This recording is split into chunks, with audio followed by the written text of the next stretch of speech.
রাজধানী। পৃথিবীতে এমন বিস্ময়কর সুন্দর সুন্দর জায়গা আছে যেটা ঘুরে বেড়ানো হচ্ছে আমাদের কাজ। আর এই ঘুরে বেড়ানোর মধ্যে কিন্তু আমরা গিয়ে পৌঁছেছিলাম বাবা অমরনাথ দর্শনের জন্য, বাবা অমরনাথ গুহায়। আর সেখান থেকে আমরা পৌঁছে গেছিলাম বালটাল। আর আগের পর্বে আপনি দেখেছেন কিভাবে আমরা অমরনাথ গুহা কমপ্লিট করে বালটালে এসেছি। আর ওই বালটাল থেকে আমরা কমপ্লিট করে পৌঁছে গেছিলাম শ্রীনগর, সেই বিখ্যাত শ্রীনগর, কাশ্মীরের শ্রীনগর। আর ওখান থেকে আমরা বর্তমানে এসে পৌঁছেছি Jammu.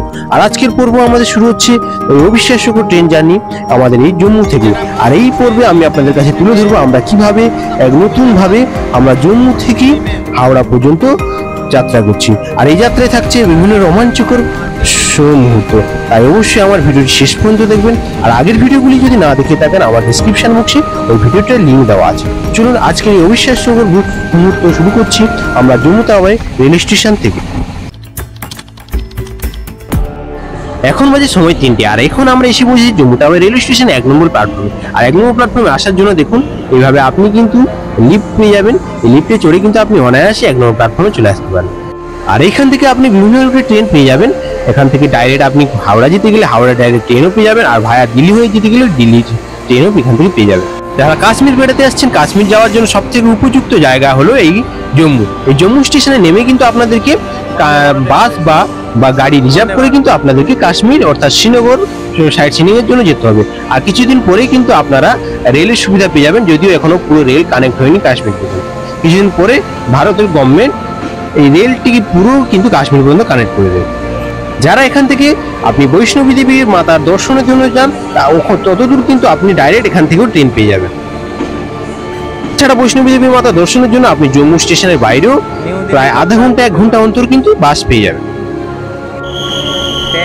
New Delhi two Katra Vande Bharat express.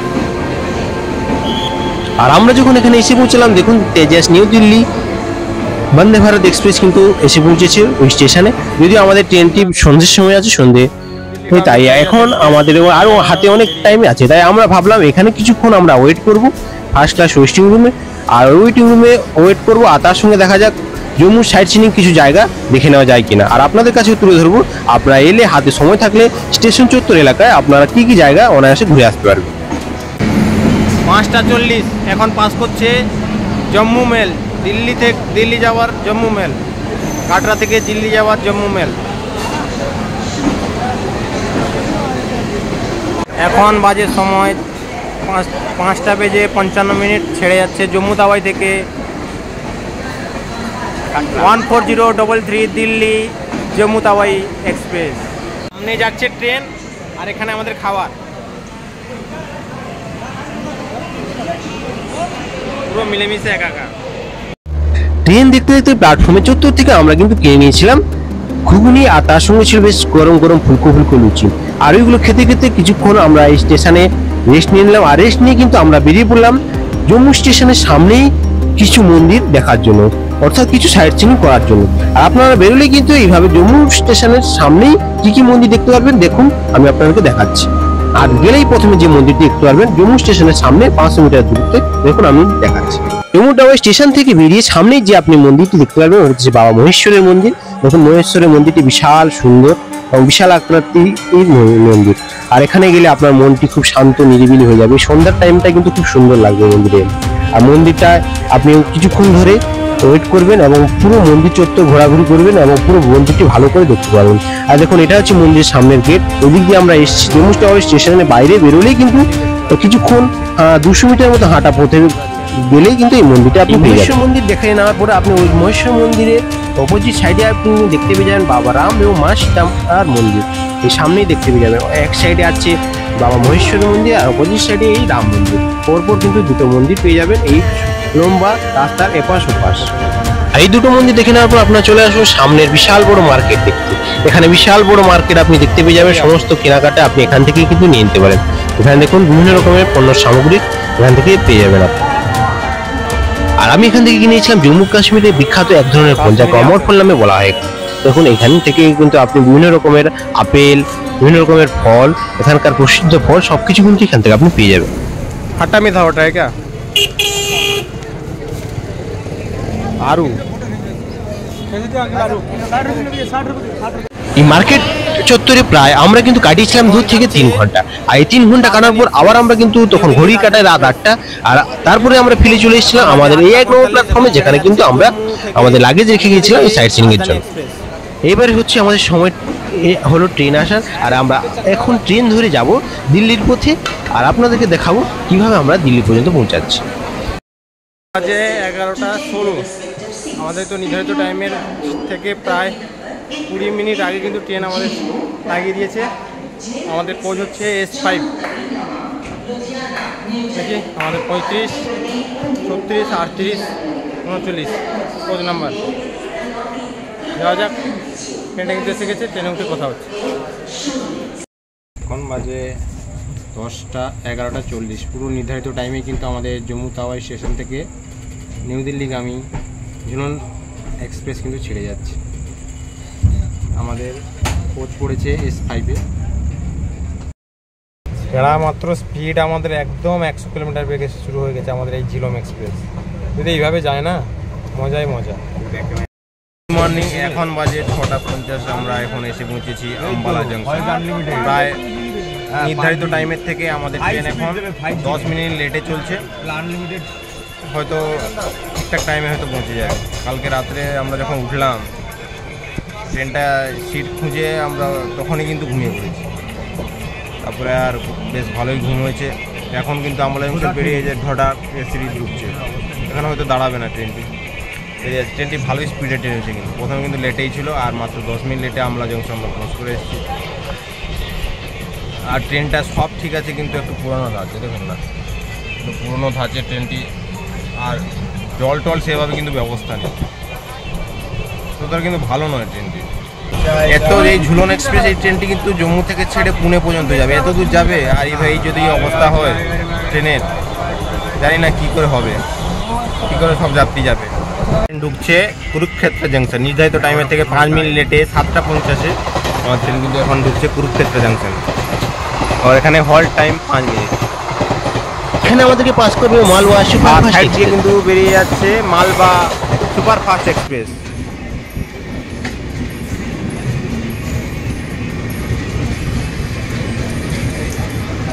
Malwa superfast express যে ট্রেনটি যাচ্ছে এটা কিন্তু আম্বেদকর নগর থেকে ছেড়ে কিন্তু কাটরার দিকে যাচ্ছে। আপনারা যারা কাটরা যাওয়ার প্ল্যান করছে আম্বেদকর নগর থেকে, এটা কিন্তু আপনি যেতে পারেন। যারা আপনারা কাটরা যাওয়ার প্ল্যান করছেন এই কুরুক্ষেত্র জাংশন থেকে, এই ট্রেনটি কিন্তু নিতে পারেন অবশ্যই।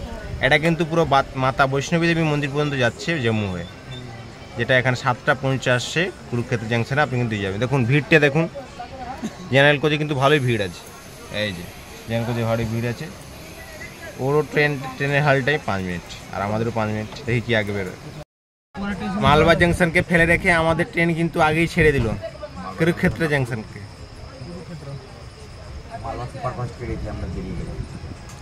দেখি সবই ঠিক আছে ট্রেনে, কিন্তু জল টাল ঠিকঠাক নেই। ভাবছি যারা পুনে পর্যন্ত যাবে তাদের কি অবস্থা হবে। ট্রেনটি কিন্তু ভালো স্টেশনটি। এই দেখুন ভগৎ সিংও দেখতে পাওয়া যাচ্ছে। Tata bye bye Bhagat Singh. Kurukshetra নাম যে, আর কোথায় জাংশন হবে না। এই যে আমার পার্টনারটা দেখুন সামনে বসে কি করছে, বুঝলেন? আমরা চলেছি এখন দিল্লির পথে। একদম আমাকে বিস্কুট দিল সকালবেলা। এই যে বিস্কুট ডিস্ট্রিবিউট করছে, মানে হকাররা কিন্তু আর লাভ করতে পারছে না, সব বাড়ি থেকে নিয়ে চলে এসছে। মানে কিছু আর নেই, কিছু এমন কিছু নেই যে বাড়ি থেকেও আনেনি, ঠিক তো? হ্যাঁ, সব বাড়িতে নিয়ে চলে এসছে। ও পুরো উপরটা হচ্ছে ব্যাগে লাগেজে ভর্তি, পুরো এত জিনিস নিয়ে এসছে বাড়ি থেকে। আর অমরনাথে যে গেছিল পুরো সব নিয়ে, খাবার টাবার নিয়ে সব ঘুরে এসছে। ভান্ডারায় ওকে খেতে হয়নি। পাস করছে রাজধানী, যেটা পাস করছে নিউ দিল্লি থেকে মাতা বৈষ্ণবী যাবার দিল্লি মেল জালালাবাদ মেমু এক্সপ্রেস। এটা জালালাবাদ থেকে আসছে। এখন বাজে 8:30। এখন আমরা পাঞ্জাবের বর্ডারে ঢুকলাম, আর ঢুকে যেটা হলো বৃষ্টি শুরু হয়ে গেছে। ভালো, বাইরে মৌসুম আচ্ছা মৌসুম, আর ভিতরে আমরা কে আবার। আর কারনালে এসেই আমাদের সঙ্গে দেখা হলো নিউ দিল্লি অমৃতসর এক্সপ্রেস। দাঁড়িয়ে আছে, ওটাও ছাড়বে, এখন নিউ দিল্লি যাবে। বাইরে টিপটিপ বৃষ্টি, আর এখন বাজে ঠিক 9টা। আর এখন এই টিপটিপ বৃষ্টির সঙ্গে আমাদের খাওয়ারও টিপটিপভাবে চলবে। আমরা মুড়ি টুড়ি একদম ঝালা মুড়ি মাখিয়ে নিয়েছি। আর ঝালমুড়িটা কেমন হয়েছে দেখে নিন। এই যে ওই দাদা কিন্তু ঝালমুড়িটা মাখিয়েছে, দুর্দান্ত মাখিয়েছে। খাওয়াও দুর্দান্ত হবে, তার সঙ্গে বৃষ্টি মিলেমিশে একাকার আর কি। সুন্দর মানে শসার মধ্যে লবণ ছিল না। ট্রেন ভালোই স্পিডে চলছে, আর ভালোই স্পিডে আমাদের খাওয়া চলছে।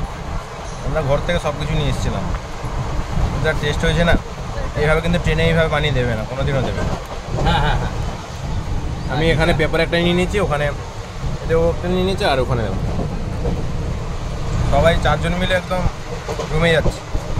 পোস্টটায় পুরো কিন্তু বাঙালি, মানে ভাবতে পারেন জম্মুতে আমরা দিল্লিতে এসে যেমন বাঙালি পেয়েছিলাম আগের ট্রেনে, এই ট্রেনেও কিন্তু আমরা পুরো অমরনাথ যাত্রা থেকেই পুরো বাঙালি করেছি। দেখুন পুরোটাই বাঙালি, সামনে পেছনে সব জায়গায় বাঙালি সব জায়গায়। আপনারাও এইভাবে বাঙালি হিসাবে কিন্তু গর্বিত বোধ করবেন যখন বাঙালি পাবেন না এখানে, দিল ছু জায়গা। রাজধানী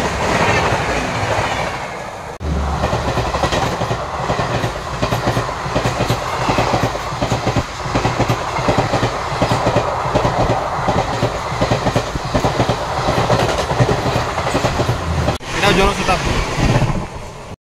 ট্রেন এসে পৌঁছেছে তার নির্ধারিত টাইমের থেকে প্রায় 1 ঘন্টা লেটে পানিপথ জাংশনে।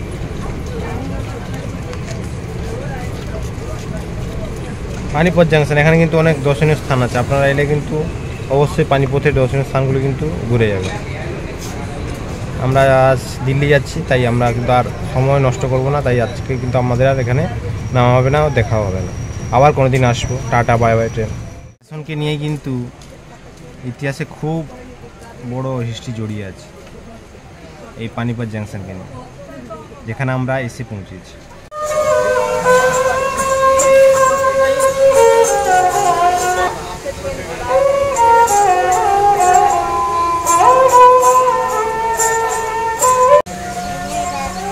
ট্রেনের ভিতরে কি সুর গান যে কেন লোক উঠে না। এবার এখন হচ্ছে সোনিপত জাংশন, আর সোনিপত জাংশনে এসে এত ভিড়, স্লিপার কামরায় সবাই উঠে পড়েছে। সত্যি কি ট্রেন, এমনিতে লেট, তারপরে সবাই উঠে পড়েছে। আমাকে বাসে হয়ে দেখুন উপরে বাজে ট্রেন। সোনিপত জাংশনে জেনারেলের কেটে প্রায় সবাই কিন্তু উঠে পড়েছে, এত বাজে ট্রেন।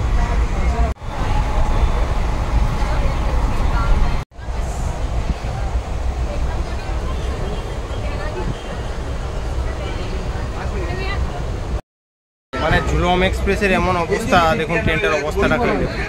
মানে টিটি এসেও কিন্তু কিছু করতে পারছে না, এত ভিড় এখানে। টিটি এসেও কোনো ঝামেলা হচ্ছে না, দেখছেন না কী অবস্থা।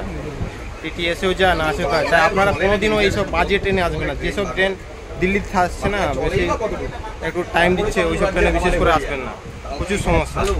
মানে এমনিতেই লেট, প্রায় 1 ঘন্টা মতো লেট, তার উপর সব জায়গায় দাঁড়িয়ে যাচ্ছে। দিল্লিগামী ট্রেন সত্যি সরকারকে কিন্তু এই ভাবা উচিত। এই যে সবজি মন্ডি, দিল্লি নিউ দিল্লির ঠিক আগে কিন্তু প্রায় সবাই দেখুন নেমে গেলো। আর তার আগে এত ভিড় হয়েছিল না, পুরো ট্রেনটি কিন্তু ভর্তি হয়ে গেছিলো, এত ভিড়, মানে দাঁড়ানোর মতন জায়গা নেই। তাহলে ভাবুন আপনারা এত দূর থেকে বুকিং করে আসছেন, আর এখানে যদি এই অবস্থা হয়, কিন্তু ইন্ডিয়ান রেলওয়ের ভাবা উচিত। আর এই দিল্লি লাইনে প্রায় ট্রেনগুলো দেখেছি যেগুলো স্টপেজ দিয়ে যায়, যেমন এই যে একটা বাজেট ট্রেন ঝুলম এক্সপ্রেস, যেটা আমরা জম্মু থেকে এলাম, জম্মু থেকে ছেড়ে এটা কিন্তু পুনে পর্যন্ত, এত বড় রুটের ট্রেন, তাও যদি এই অবস্থা হয় তাহলে কী অবস্থা হবে। এখন এসে দাঁড়িয়েছে সবজি মন্ডি বলে একটা স্টেশন, এরপরে কিন্তু আছে নিউ দিল্লি। আর এখানে কিন্তু যাই হোক পুরো ট্রেনটি ফাঁকা হলো। আর এর আগে দুটো স্টেশন না, সত্যি বলছি জায়গা পাওয়ার মতন অবস্থা নেই। আমরা রেজিস্ট্রেশন মানে রিজার্ভেশন করেও এসে যা অবস্থা হয়েছে, এই দেখুন দাঁড়িয়ে আছি, ব্যাগ ট্যাগ একটা সিটে রেখে দাঁড়িয়ে আছি, এমন অবস্থা রেলওয়ে। দিল্লিকে আমি যত ট্রেন দেখছি, ফার্স্ট আমি এই ট্রেনটা দেখলাম এইভাবে, এত সমস্যা। আপনাদেরকে অবশ্যই বলবো, যদি আপনি দিল্লি দিয়ে কোথাও যাওয়ার পরিকল্পনা করেন অবশ্যই রাতে যাবেন, আর নাহলে যদি দিনে যান ওইভাবে ট্রেন বুকিং করবেন যেগুলো কিন্তু এই সমস্ত ছোটোখাটো স্টেশনে দাঁড়ায় না, বা এসিতে বুকিং করবো। অবশ্যই স্লিপারে এইসব দেখবেন। আর স্লিপারও আমি চেক করে এলাম, স্লিপারও কিন্তু ওরা উঠে যাচ্ছে, টিটি কিছুই বলছে না, জাস্ট একটা ফাইন মারছে, ছেড়ে দিচ্ছে। কিন্তু এটা কি হয়? ফাইনের বিরুদ্ধে ফাইন দিয়েও কিন্তু এরকম কি গেলে কি হবে? যারা এত দূর থেকে আসে রেজিস্ট্রেশন করে। আমার রেডিওলোকে একটাই রিকোয়েস্ট হলো, ওরা যেন এটাকে যেন একটু ভালো করে দেখে। নেমে পড়লাম অনেক কষ্টে নেমে পড়লাম, দেখি কোনো রিটার্ডিং পাবো কিনা। আমাদের আবার রাতে ট্রেন আছে, হাওড়া যাবো, দেখি যদি পাই তাহলে থেকে যাবো, নাহলে সাইড সিনে কিছু করবো, দেখি। চলুন আমরা মুহূর্ত সাক্ষী নিয়ে আমাদের কিন্তু ট্রেন এসে পৌঁছালো নিউ দিল্লিতে। আর জম্মু তাওয়াই স্টেশন থেকে নিউ দিল্লি পর্যন্ত আমাদের এই ট্রেনের সফর এখানে সমাপ্ত হলো। এরপরে ভিডিওতে আমি আপনাদের কাছে তুলে ধরবো কিভাবে আমরা এই নিউ দিল্লি থেকে হাওড়া যাত্রা করব। আর আজকের এই ভিডিওটি এই পর্যন্ত, দেখা হচ্ছে পরের ভিডিওতে। টিটির অবস্থা দেখুন কি করছে টিটি। বিনা টিকিটে আর যাবেন, দেখুন কি অবস্থা, টিটি একদম ধরেছে, একজনকে ধরেছে বিনা, আর একদম অবস্থা খারাপ করেছে। চাও নিয়ে নিলাম বর্ধমান থেকে।